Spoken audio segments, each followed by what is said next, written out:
Guys, पिछले video में हमने देखा कि किम और ली को बचाने यूमिन ने धांसू एंट्री मारी और सिर्फ एक उंगली से सारे गुंडों को ढेर कर दिया। चलिए आगे कंटिन्यू करते हैं। सभी लोग यूमिन की उस धांसू एंट्री से दंग रह जाते हैं और झट से अपने अपने फोन निकालकर उसकी फोटो क्लिक करके प्रिंसिपल को भेजने की तैयारी में लग जाते हैं। लेकिन यूमिन कोई आम बंदा नहीं है। वो अपनी सीक्रेट टेक्निक से सबके फोन छीनकर सारी फोटो डिलीट कर देता है। फिर वो फोकस करता है अपने घायल दोस्त पर, जो खुद को बेइज्जत महसूस कर रहा होता है क्योंकि वो खुद को डिफेंड नहीं कर पाया। शर्म से डूबा हुआ किम वहाँ से भाग जाता है बिना यूमिन की फीलिंग्स का ख्याल किए। घर पहुंचते ही उसके पापा उससे भिड़ जाते हैं और उसे भला बुरा कहने लगते हैं। तू भी उतना ही निकम्मा है जितनी तेरी मरी हुई माँ थी। ये सुनकर किम का दिल टूट जाता है, लेकिन वो कसम खाता है कि पढ़ाई पूरी करेगा ताकि कभी अपने बाप जैसा न बने। घर से बाहर निकलते ही यूमिन उसका इंतजार कर रहा होता है। वो उसे अपने घर पर रहने की दावत देता है, लेकिन किम उसकी मदद ठुकरा देता है। वो कहता है, मैं कोई छोटा बच्चा नहीं हूँ, मुझे किसी की मदद की जरूरत नहीं है। लेकिन जैसे ही वो दूर जाता है, वो पुराना वाला बुली फिर से आ धमकता है। इस बार बदला लेने के लिए डर के मारे किम फौरन यूमिन को कॉल करता है और यूमिन उसे स्मार्ट टिप्स देता है कि कैसे उस गुंडे से बचा जाए। किम एकदम निंजा स्टाइल में सारे पंचेस को डॉज करता है और ऊपर देखता है तो यूमिन छत से उसे देख रहा होता है। बार बार चूक करने से बुली खुद थक जाता है और तभी यूमिन चिल्लाता है, यही है तेरा मौका। किम अपने हाथ उठाता है और एक इतना अजीब सा पंच मारता है कि दोनों जमीन पर गिर पड़ते हैं। इससे उसकी यूमिन से जो मेंटल कनेक्शन था वो टूट जाता है। अब बुली उसे फुल फोर्स से पीटने लगता है ताकि उसे आने का पछतावा हो। ये देख यूमिन भागकर उसके पास आता है। तभी किम की आंखों के सामने वो सारे सीन फ्लैश होने लगते हैं, जब जब उसे बुली किया गया, जब जब उसका मजाक उड़ाया गया और फिर उसके अंदर से एक आग जल उठती है। वो अंदर की सारी ताकत समेटकर एक जोरदार डंडा उठाता है और ऐसा ठोकता है बुली के सिर पर कि वो होश ही खो बैठता है। किम खुद हैरान भी होता है और खुश भी कि आज उसने सच में कुछ कर दिखाया। यूमिन उसे अपने घर ले जाता है ताकि वो आराम कर सके, लेकिन जैसे ही वे पहुंचते हैं, यूमिन की माँ दरवाजे पर खड़ी होती है। चेहरे पर गुस्सा साफ दिख रहा होता है क्योंकि उसका बेटा फिर देर से घर आया है। यूमिन अपनी माँ से डरता है, लेकिन धीरे से समझाता है कि वो अपने दोस्त की मदद कर रहा था। उसकी माँ किम को घर पर रुकने देती है और हैरानी की बात यह है कि वो किम का इतना ख्याल रखती है जैसे वो उनका अपना बेटा हो। असल में वो हमेशा एक और बच्चा चाहती थी, लेकिन नहीं हो सका। इसलिए वो किम को उसी प्यार और इज्जत से देखती हैं जो किम ने कभी अपने घर पर महसूस नहीं किया था और उसके दिल से सच में शुक्रिया निकलता है। जब दोनों दोस्त एक साथ सो रहे होते हैं, किम को समझ आता है कि यूमिन इतनी मेहनत से क्यों पढ़ाई करता है, क्योंकि उसका पिता एक बहुत बड़ा और बुद्धिमान वैज्ञानिक था और तभी से उस पर प्रेशर है कि वो भी वैसा ही बने। इसीलिए यूमिन की माँ स्कूल के प्रिंसिपल से मिलती है और उन्हें समझ आता है कि ये स्कूल उनके बेटे के लिए सही नहीं है। इसलिए वो उसे सियोल के एक महंगे इंस्टीट्यूट में ट्रांसफर करवाने का फैसला लेती है। अब उसके दोस्तों के पास एक ही रास्ता बचता है, उन्हें साबित करना होगा कि यूमिन के लिए यही स्कूल सही है। अब जैसे ही वो एक स्टूडेंट को सिगरेट पीते देखते हैं, एक झटके में उससे सिगरेट छीन लेते हैं और हवा में परफ्यूम छिड़क देते हैं ताकि बदबू मिट जाए। वो सब मिलकर सीक्रेट एजेंट बन जाते हैं, सिगरेट वालों का मुंह ढकते हैं। जब जब कोई टीचर पास से गुजरता है, लेकिन सारा प्लान फेल हो जाता है क्योंकि जमीन पर सिगरेट्स का अंबार पड़ा होता है। तभी जैसे ही यूमिन की माँ कार में बैठकर जाने लगती हैं, सारे दोस्त गाड़ी रोकते हैं और उनसे हाथ जोड़कर कहते हैं कि प्लीज यूमिन को मत ले जाइए, वो हमारा सच्चा दोस्त है। फिर भी माँ नहीं मानती और गाड़ी तेजी से निकल जाती है, लेकिन हार मानना तो इस गैंग को आता ही नहीं। प्रोफेसर की मदद से सभी उसके पीछे गाड़ी में भागते हैं और लीना अपने दिल की सारी भावनाएं जोड़कर चिल्लाती है, यूमिन प्लीज वापस आ जाओ। तभी एक बाइक सामने आ जाती है और उनकी गाड़ी का एक्सीडेंट होते होते बचता है। ये सब इसलिए होता है क्योंकि कुछ लोग नहीं चाहते कि यूमिन इस स्कूल में रहे। उनसे लड़ पाना आसान नहीं होता। तो उस वक्त पेलिरोजो याद करता है यूमिन की सिखाई हुई सीक्रेट टेक्निक। वो हवा में उड़ता है और एक जबरदस्त किक से बुली को ढेर कर देता है। इसके बाद लीना गाड़ी चलाते हुए यूमिन तक पहुंचती है और सब मिलकर उसे समझाते हैं कि वो कहीं नहीं जा सकता क्योंकि उसके आने के बाद ही उनकी जिंदगी में उम्मीद और खुशी आई है। यूमिन ही वो है जो इस स्कूल को एक सेफ जगह बना सकता है। वो ही है जो उन्हें इन सारे विलन से बचा सकता है। उसकी माँ को भी पहली बार लगता है कि उसका बेटा अकेला नहीं है, उसके पास सच्चे दोस्त हैं जो उसे दिल से चाहते हैं। प्रोफेसर भी उसकी तारीफ करती हैं और उसे लीडर बना देती हैं ताकि वो स्कूल से बुलिंग को जड़ से मिटा सके। लेकिन तभी कहानी में आता है एक जबरदस्त ट्विस्ट। एक खतरनाक गैंग स्कूल में घुसती है और उनका लीडर है चॉन, जो स्कूल का दूसरा सबसे ताकतवर लड़का है और उसके पास है एक असली गन। वो सब स्टूडेंट्स को किडनैप करने का हुक्म देता है और जैसे ही यूमिन एक्शन लेने वाला होता है, सरप्राइज, उसकी माँ खुद आगे आकर एक ही झटके में गैंग के एक बंदे को धूल चटा देती है। लेकिन चॉन हंसता है क्योंकि उसके हाथ में है गन और वो सीधा उसे टीचर की ओर तान देता है। चॉन की गोली सीधा यूमिन की माँ को नहीं लगती, लेकिन उसके बगल के कांच पर जा लगती है, जिससे कांच के टुकड़े उसके पूरे शरीर में घुस जाते हैं और वो बुरी तरह जख्मी हो जाती हैं। फौरन उन्हें अस्पताल ले जाया जाता है और यूमिन को अब यकीन हो जाता है कि इस सब के पीछे हान का हाथ है, वही लड़का जो स्कूल का सबसे ताकतवर और सबसे खतरनाक स्टूडेंट है। वो उससे बदला लेने का सोचता है, लेकिन हान के गार्ड्स उसे बीच में रोक लेते हैं और हान तो उल्टा उसकी माँ के हॉस्पिटल में होने का मजाक उड़ाता है। वही पल था जब उसकी असली गंदी सोच सबके सामने आ जाती है। फिर हान अपने बॉडीगार्ड्स को हुक्म देता है कि यूमिन को खत्म कर दो। वो लोग उसे इतनी बुरी तरह मारते हैं कि उसकी हड्डियां जैसे कीमा बन जाती हैं, सबको लगता है कि अब यूमिन गया काम से, लेकिन तभी उसे अपने ट्रेनर की बात याद आती है। अपने दिमाग का फोकस बस एक पॉइंट पर रखो, तभी आएगा असली पावर। बस फिर क्या था, यूमिन उठता है और अपने प्यार की ताकत से वो करता है कुछ ऐसा जो किसी ने नहीं सोचा था। वो यूज करता है फाइटिंग के प्रोहिबिटेड मूव्स, कान पकड़ता है, नाक तोड़ता है और एक एक करके सबको दिखा देता है कि नफरत इस दुनिया को नहीं जीत सकती। इसके बाद वो सीधा हन की तरफ बढ़ता है, क्योंकि सारी बर्बादी की जड़ वही है। और तब भी जब स्कूल का डायरेक्टर बीच में स्टूडेंट्स को मोटिवेट करने वाला भाषण दे रहा होता है, यूमिन स्टेज पर चढ़कर हान को एक जोरदार मुक्का जड़ देता है, जिससे पूरा स्कूल हक्का बक्का रह जाता है। हान भी जवाब में उसे एक करारी किक मारता है और दोनों आमने सामने आ खड़े होते हैं। अब शुरू होती है असली लड़ाई, क्योंकि यूमिन अब स्कूल का दूसरा सबसे ताकतवर स्टूडेंट बन चुका है और दोनों भिड़ते हैं उस पहले नंबर की कुर्सी के लिए। उधर प्रोफेसर भी चुप नहीं बैठती। वो स्कूल की हिंसा के खिलाफ एक कंप्लेंट फाइल कर देती हैं, लेकिन डायरेक्टर उन्हें बुलाकर धमकाता है कि इससे स्कूल बंद हो सकता है और मजबूर करता है कि वो स्टेज पर आकर माफी मांगे। लेकिन स्टेज पर जाकर वो माफी नहीं, एक सच्चाई सुनाती है कि ये स्कूल का एजुकेशन सिस्टम पूरी तरह फेल हो चुका है और इसे तुरंत बदलने की जरूरत है। वो बताती हैं कि पिछले साल एक प्रोफेसर की इसी स्कूल में मौत हुई थी और डायरेक्टर ने उस मर्डर को छुपा दिया था। उन्होंने उस प्रोफेसर से डिनर किया था और उसी वक्त उसे स्कूल की अंदरूनी हिंसा के बारे में पता चला था। तभी से उन्होंने ठान लिया था कि इस स्कूल को बदलना ही होगा। और आज उनके पास एक वजह है, यूमिन, जो शायद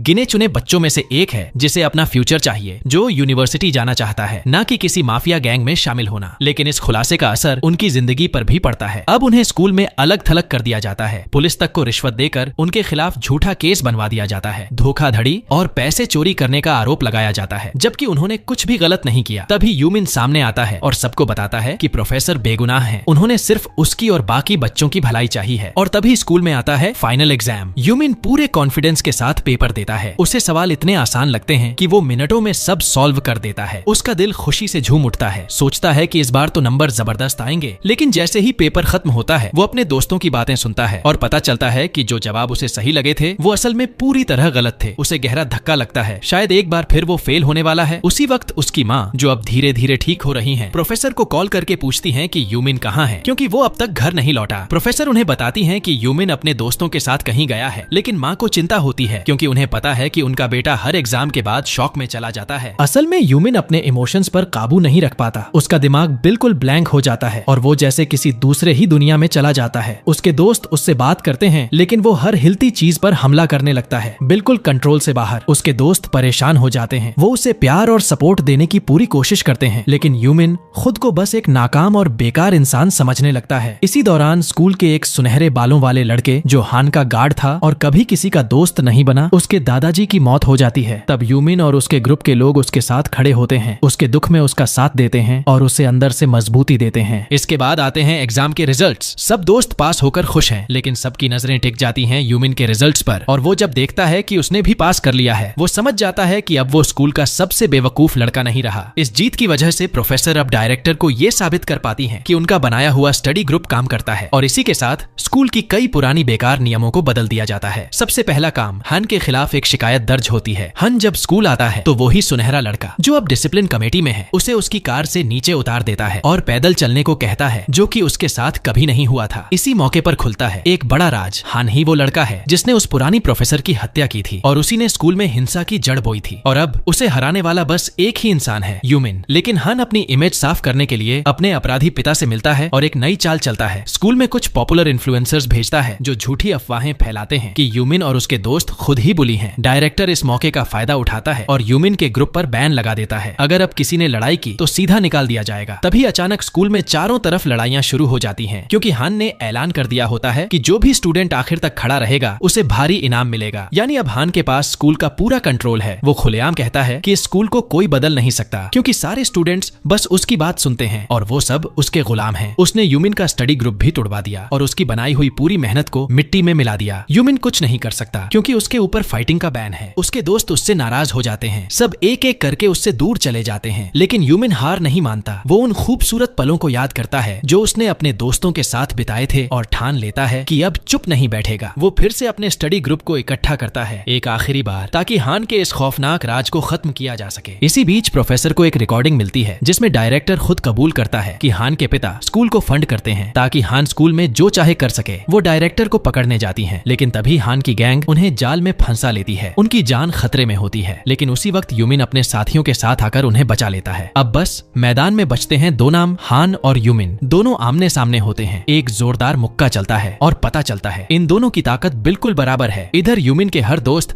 हान की गैंग से लड़ रहा होता है ताकि जल्दी से जल्दी हान को हराकर अपनी प्यारी लीना और प्रोफेसर की मदद कर सकें। लेकिन हान और यूमिन की लड़ाई अब एक असली टाइटन वॉर में बदल जाती है। दोनों अपनी पूरी ताकत झोंक देते हैं। आखिरकार हान जीत जाता है और यूमिन को बेरहमी से टॉर्चर करता है, उसका टखना मरोड़ देता है। दर्द इतना होता है कि यूमिन सह नहीं पाता, लेकिन असली तकलीफ उसे तब होती है जब वो देखता है कि उसकी सबसे प्यारी लोग लीना को मार रहे हैं और प्रोफेसर की भी जान खतरे में है। हान यूमिन की दोस्ती का मजाक उड़ाता है और तभी यूमिन फाइनली ब्रेक हो जाता है। वो अपनी सारी ताकत एक जगह इकट्ठा करता है, दीवारों से छलांग लगाकर बिजली की रफ्तार में हर दिशा से हान पर हमला करता है, इतनी तेजी से कि हान को समझ ही नहीं आता कि छोटे आ कहां से रही हैं। आखिर में यूमिन का एक आखिरी पंच इतना जोरदार होता है कि जमीन फट जाती है और हान पूरी तरह से ढेर हो जाता है। अब यूमिन बन जाता है स्कूल का नया नंबर 1। लेकिन जैसे ही वो प्रोफेसर को बचाने जाता है, अचानक से बेहोश होकर गिर पड़ता है। तभी प्रोफेसर देखती है कि हान की गैंग हथियारों के साथ उसके सामने खड़ी है, तैयार उसे मारने के लिए। लेकिन तभी सामने आता है यूमिन, हाथ में बैट लिए, अपनी जान की बाजी लगाने को तैयार। और वो अकेला नहीं होता, उसके हर एक स्टूडेंट दोस्त उसके साथ खड़े हो जाते हैं, जान दे देने को तैयार, क्योंकि अब ये सिर्फ एक लड़ाई नहीं, ये दोस्ती और प्यार के लिए जंग है। फिर छिड़ती है स्कूल की सबसे बड़ी लड़ाई और आखिरकार जीत होती है यूमिन और उसके दोस्तों की। अगले दिन डिसिप्लिन मीटिंग में हान को उसके किए की सजा दी जाती है और स्कूल से निकाल दिया जाता है। हान गुस्से में मीटिंग छोड़ता है, लेकिन तभी बाहर पुलिस उसका इंतजार कर रही होती है, क्योंकि अब उस पर मर्डर का केस है। उसे वहीं से सीधा जेल ले जाया जाता है। डायरेक्टर को भी घूस लेने के जुर्म में अरेस्ट किया जाता है। वो एक आखिरी सिगरेट मांगता है, लेकिन प्रोफेसर उससे सिगरेट छीन कर कहती है, अब से यहाँ नियम मैं तय करूंगी और सिगरेट सख्त मना है। यूमिन भी स्कूल में बड़ा बदलाव लाता है। वो सारे स्टूडेंट्स के फोन से फाइटिंग रैंकिंग वाली ऐप ही डिलीट करवा देता है, ताकि अब किसी की वैल्यू उसकी ताकत से नहीं बल्कि उसके दिल की अच्छाई और दिमाग की समझ से तय हो। इस तरह यूमिन की जिंदगी में एक नया चैप्टर शुरू होता है, अपने उन दोस्तों के साथ जो उसके लिए सब कुछ हैं। अब जब भी उसे उदासी महसूस होगी, वो अपने दोस्तों की स्माइल में, उनकी बातें में, उनका साथ पाकर खुद को फिर से प्यार में डूबा पाएगा, क्योंकि एक सच्चा दोस्त वही होता है जो सिर्फ तुम्हारा हाथ नहीं, तुम्हारा दिल भी थाम ले। और अगर तुम्हें ये वीडियो पसंद आया हो तो चैनल को सब्सक्राइब जरूर करो, बेल आइकन दबाओ ताकि अगली धमाकेदार कहानी मिस न हो जाए।